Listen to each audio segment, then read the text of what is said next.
Let's try that Aussie metal guy here with Crannk. And today I'm having a chat with Mick and Mad T from Corners of Sanctuary, who are leading the new wave of traditional heavy metal. And they've been around since 2000, roughly 2010. I think the first EP was around 2012, but we'll dive into formation and everything as we go. Hey guys, how you going? How you doing, brother? Thanks for having us. This is really, really cool, man. I've actually heard you guys a few times. I've had seen a bit of your work over the few years doing what I'm doing with Crannk, and the stars just haven't aligned. But the last few months I've been so busy, and mutual friend Keith sent out a message to me, and it's kind of the stars aligned, and we're finally having a chat. So this is really, Awesome. really cool, man. Very cool. Okay, can you tell us a little bit about how you guys first initially formed way back when? We were originally a three-piece, bass player James and a previous drummer who we were involved with a reunion project from a band the three of us were in from the 80s. We were doing like a 25-year reunion kind of get-together, putting some old material together, things like that. So during that time, we had discussed with each other about doing a new project, about,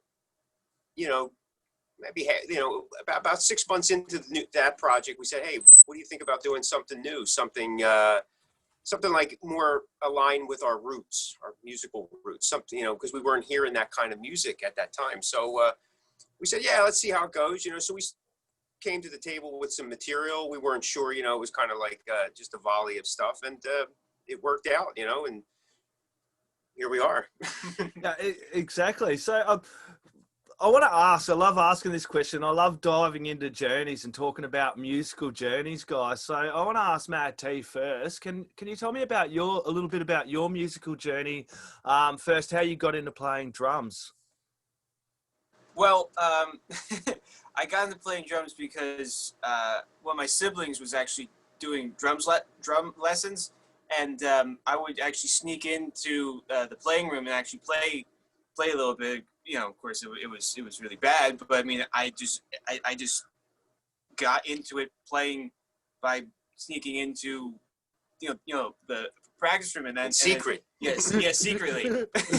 So I mean, it just kind of grew from there, and I mean, at that time, I kind of realized, or at least told myself, that I wasn't going to be a guitar player because I couldn't get the dexterity. So I'm like, I might as well get the big gross motor movements and actually hit things. So, so I mean, that's kind of a plus for us. Yes.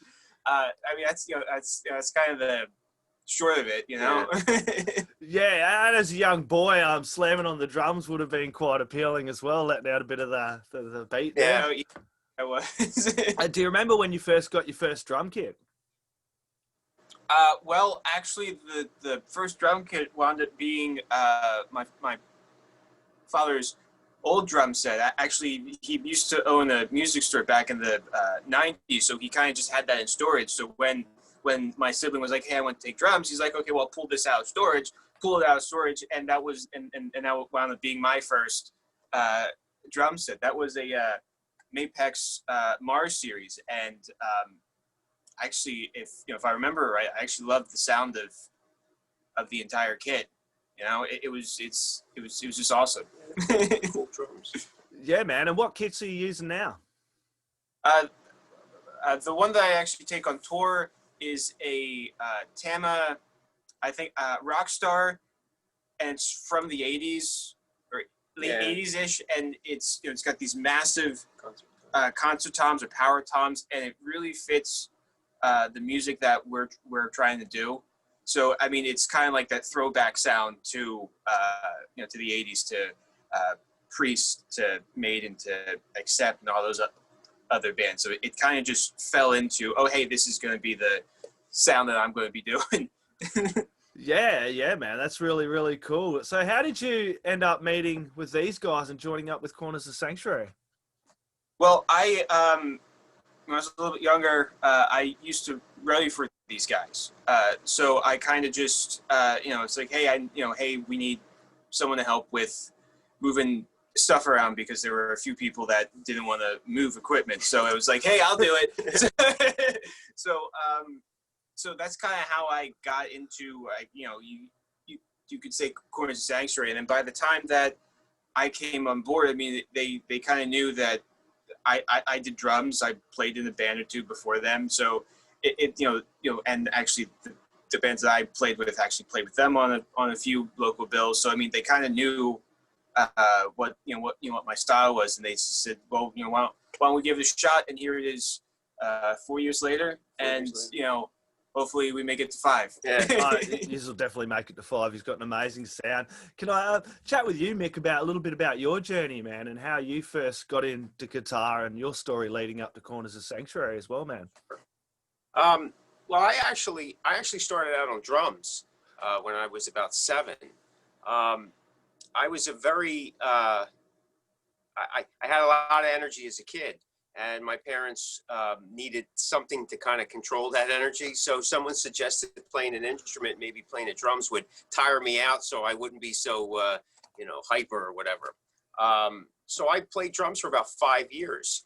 My family was into music. My parents were into the music from the 50s and 60s. My father was a big Beatles fan. My uncle was into Motown, R&B and that type of stuff. My grandfather played several instruments. He was in a string band, like here in the Philadelphia area, they have the mummers and string bands and stuff. He was involved in that. My older brother played guitar, so music was always kind of around. So playing drums, gave me that energy release.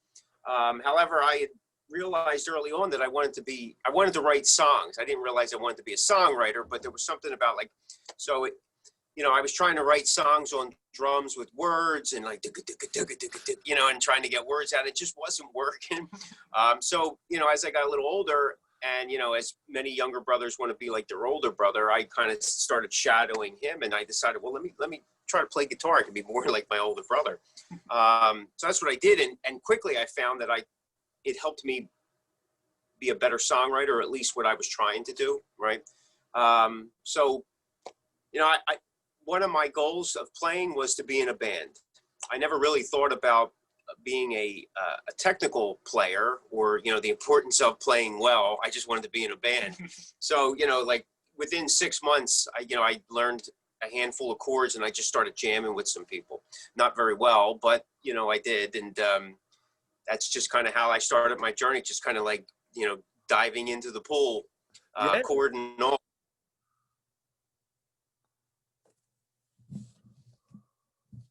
You know what I mean? Yeah, that is so cool, man. Do you remember what your first guitar was? Yeah, I had I'm left-handed, so I didn't have a lot of choices, but I had a Cort Les Paul. I mean, this thing was heavy. It was 8-9 pounds. It was a solid guitar. I wish I never got rid of it, but that was my first guitar, Cort Les Paul. Yeah, and what was and your then first... You keep going. No, well, then I decided to get I got it back then. It was around, it was 85, I think, 85, 86. ESP had started to make a line of consumer guitars, and I had gotten one of them. It was a Strat, but they weren't making left-handed, so I got a right-handed guitar and had the strings flipped, like a Jimi Hendrix type thing. So that was my bigger brand name guitar. That's cool, man. Do you remember what your first band was? Oh yeah, my first band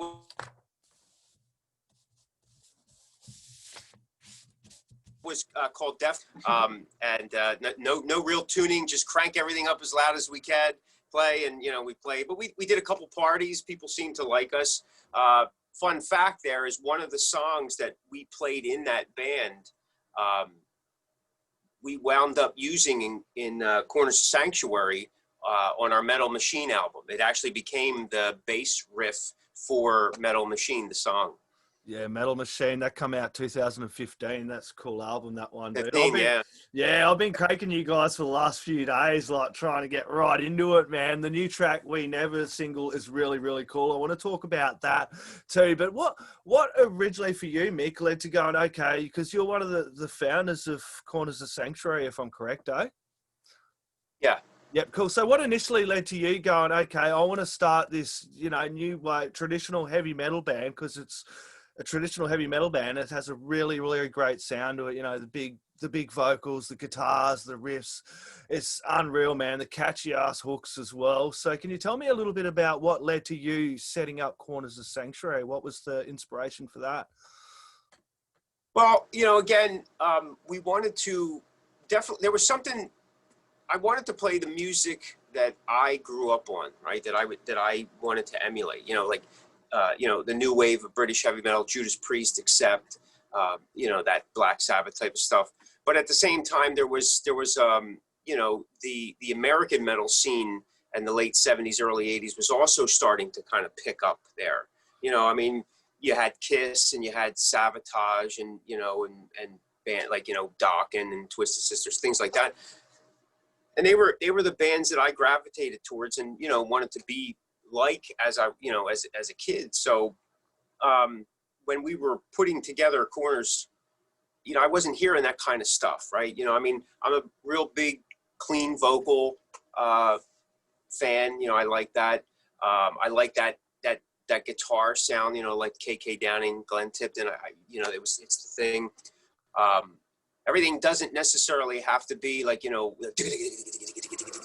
I don't have a problem with that. That's just not how I wanted to write. I wanted to write more like being on a roller coaster. You have dips and turns and stuff. So for me to do that, I knew that we were going to be a kind of a niche type of band, and that was okay, because I was writing what was true to me, and if I can be true to myself, then the music will be true. Like I don't want to be something that I'm not. Try to create something that I'm not, because it's not sustainable. You can't sustain it.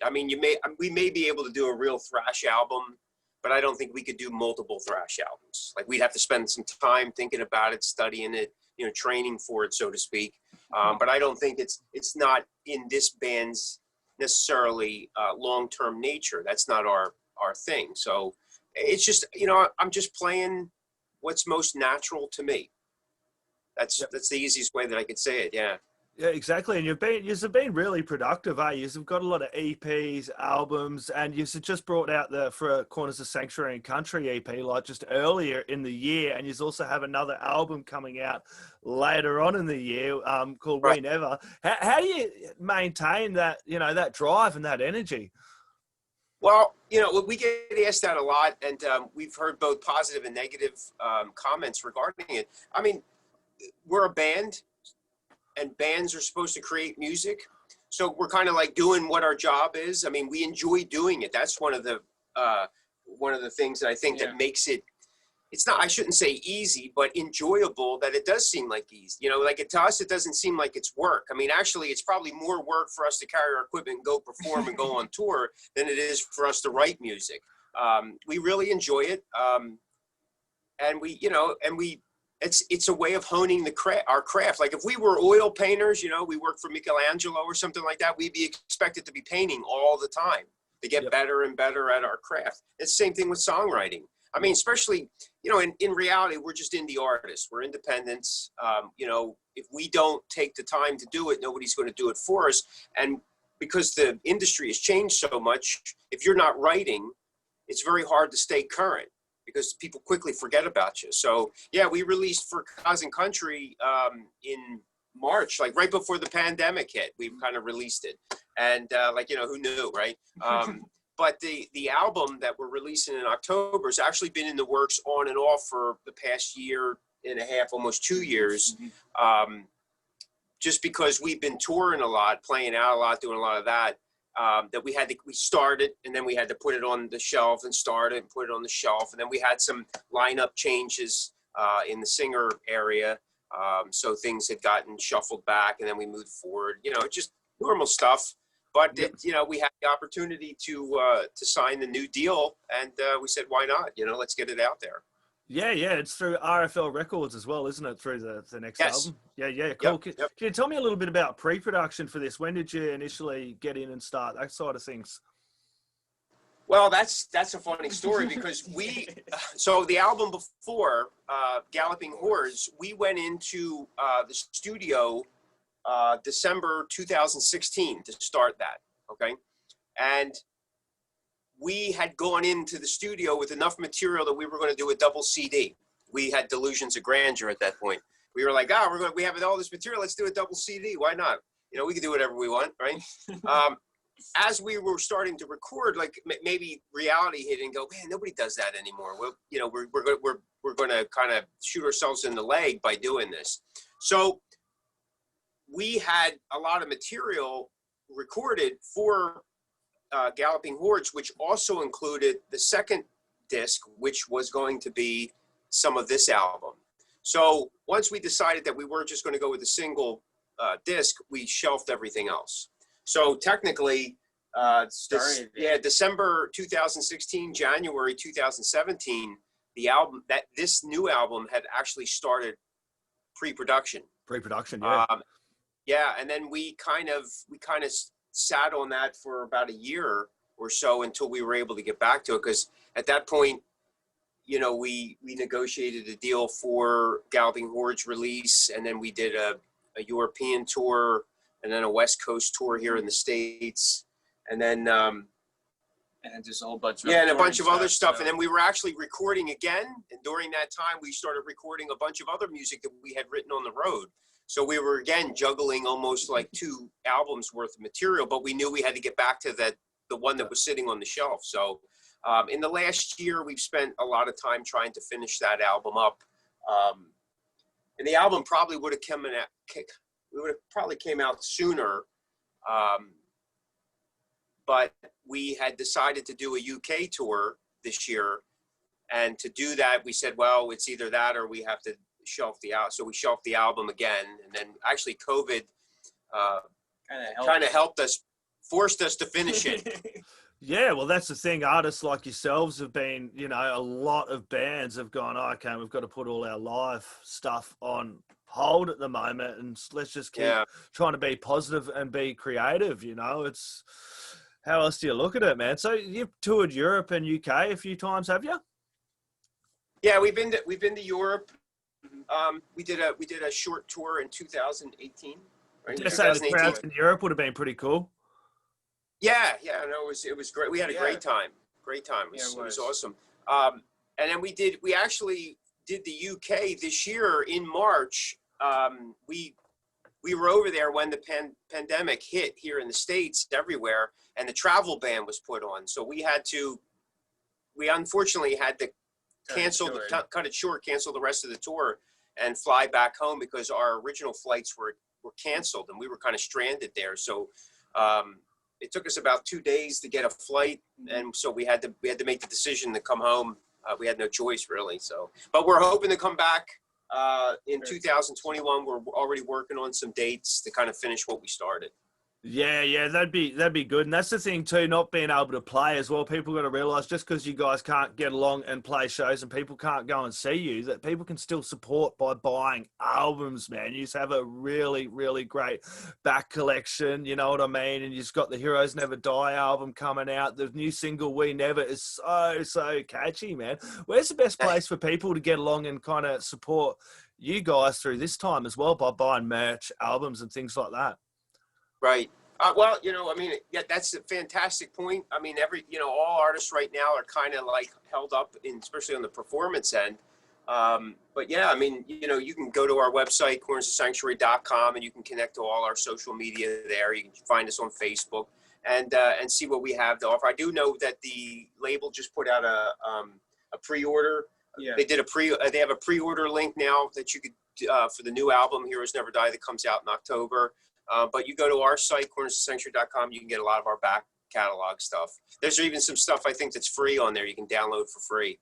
Yeah, I'll put on the links for that. Yeah, you can download it for free, but get along and support it. I always say this, you know what I mean? Like, I was watching someone the other day and they're like, I've got to pay this much for a live stream concert. And I'm thinking, you've got to be paying that anyway for a show. Some people's mentality towards things, you know what I mean? Like if there's a band out there, like you were talking before, you're a creative artist. At the end of the day, bands are artists. And yeah, we're going to create art and bring out what we're doing no matter what, regardless. But it's better when people can get along and support the scene as well. You know what I mean? There's a little more than just hitting the like and Spotify and whatever else. It's getting along and buying albums. I'm a mad merch person. I buy heaps of shirts and CDs, and whenever I'm at shows, and you know, that's another thing. I'll bring this point up about shows. You guys can't play shows. So the big thing about shows is, especially for a band like Corners of Sanctuary, when people come to a Corners of Sanctuary show, you guys are no doubt behind the merch stand after the show as well. People can come up and say g'day, and people that come in and see your show, they're also going to go over and buy a shirt. They're going to buy a CD, and that interaction as well with the band is not happening too at this stage. No, yeah, everything's limited. You know, I mean, we're trying to do our best to stay connected to people. Stay positive. And stay positive, you know, because a lot of it's, you know, we're trying to stay positive. I know the fans are trying to stay positive, but you know, there's so much going on. It gets to be difficult, you know. And I think that's why a lot of bands during this time have been offering things for free to kind of help the morale the best that they can. You know, I mean, in April, we released a quarantine lockdown digital download pack. So we had some new music, and we had some demo versions of some stuff that we had remixed and finished up, and we had like another you know, so there was 5 or 6 tracks you could download for free, just to kind of help break that monotony of being trapped in your house or something like that. I think we even did an acoustic version of Metal Machine. We made that available for free as well. So, but yeah, I mean, if people can support, that's fantastic. But you know, you do what you can when you can. That's all. Yeah, and that's the thing with Corners of Sanctuary. He's had such a prolific career over the last 10 years as well with this body of work. It's great because it's actually kept you quite relevant too, you know what I mean? And for people like myself, it's how I've come across you guys, the way you've handled things, man. And that track, that's almost like a really cool, you know, anthem, we're not going to give up, mate. Can you tell me a little bit about especially that track there, man, and what's kind of that one, that's working on that one and the songwriting and everything? Well, it's definitely, so one of the things when we put the band together back in 2010, 2011, we talked about the idea of the hook, right? Like we wanted to basically have people's foot stomping and head rocking type of thing. We had, James and I, the bass player, in the 90s, we played in progressive metal bands. And it was like, how many different changes can we put into a song? You know, songs were 13, 15, 20 minutes, you know, that was the time. That's what we did. But it was difficult to get that hook because it kept changing, right? So even lyrically, it was difficult.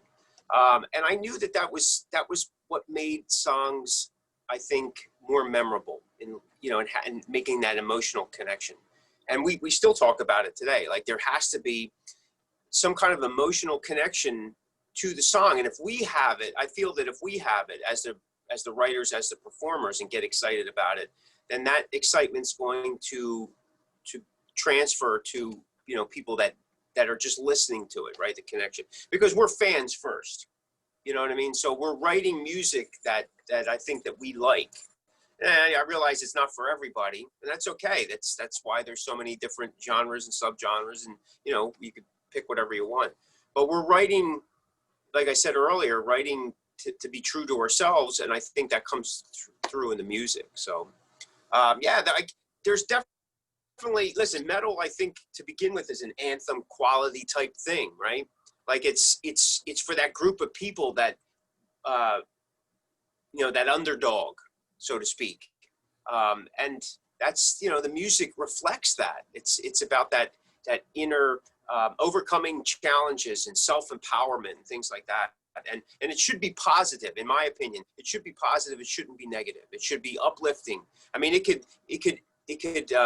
you know, empower you in a good way so that you could do positive things, not empower you in a way that you want to start destroying and damaging things, including yourself, right? And and there's a lot of that, not just in music, but in a lot of different things. And I think it's important as people of the community, especially now more than ever, that some type of positive empowerment, self-empowerment message should be there. And We Never is like that. Actually, the whole album is about heroes, and it's centered around people in war and in battle, you know, the soldiers, a lot of soldier perspective. We have a tendency to write a lot about that. Galloping Hordes was about those that come in and try to conquer the weak, right? And this album is now about those who fight back. And you know what makes a hero, so to speak, you know, and we never, it's like we never surrender, we never give up, that type of thing. No matter what the odds are, we keep going. So that's kind of what it is. Yeah, no, I'm looking forward to this album, mate. I love what you guys have brought out so far. I might sign out though, guys, and let you get about your day. But before I do, man, I want to ask for last words and shout outs, but I'm going to start with you, Mad T. Shout outs. Well, actually, shout out to Vagabond for the shirt. Shout out to Samsung cymbals. They got really great cymbals. I've been touring with them since was it since Germany? 2017, I think. Yeah, 2017, and they sound amazing. I'm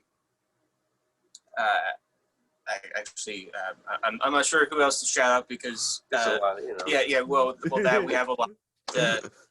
Mick over here deals a lot with The shout outs. yeah. Shout-outs. Okay, Mick. Well, listen, I want to thank you for having us on. I really do appreciate that. We want to thank all the fans because, you know, I know this sounds cliche, but without them listening, we would just be playing, you know, on our own in a basement somewhere. Saying, what do you think? You like that? And, yeah, and you go, yeah. So we appreciate that. Thank you for all the support. We want to thank, you know, RFL Records for believing in us and bringing us on the team. We look forward to releasing the album and sharing it with everybody. And, you know, our AR rep, Billy Loney, we appreciate everything he does for us. You know, the other guys in the band. I mean, just everybody that's been helping us. Like T said, Vagabond, Samsung Cymbals, our string company, GHS, you know, Coffin Cases. All, you know, really, thank you to everybody that's been helping us out. We really do appreciate it. Absolute legends, Mick, Mad T, thank you very much for making some time. Hopefully when all this gets through, we get over here to Australia and we get some Corners of Sanctuary busting out some Aussie years, man. We'd love it. Absolutely. We'd love it. Absolutely. Thank you very much. Stay safe and we'll talk soon, man. All right, brother. Take it easy. Thank Cheers, you. guys. Thanks, All right.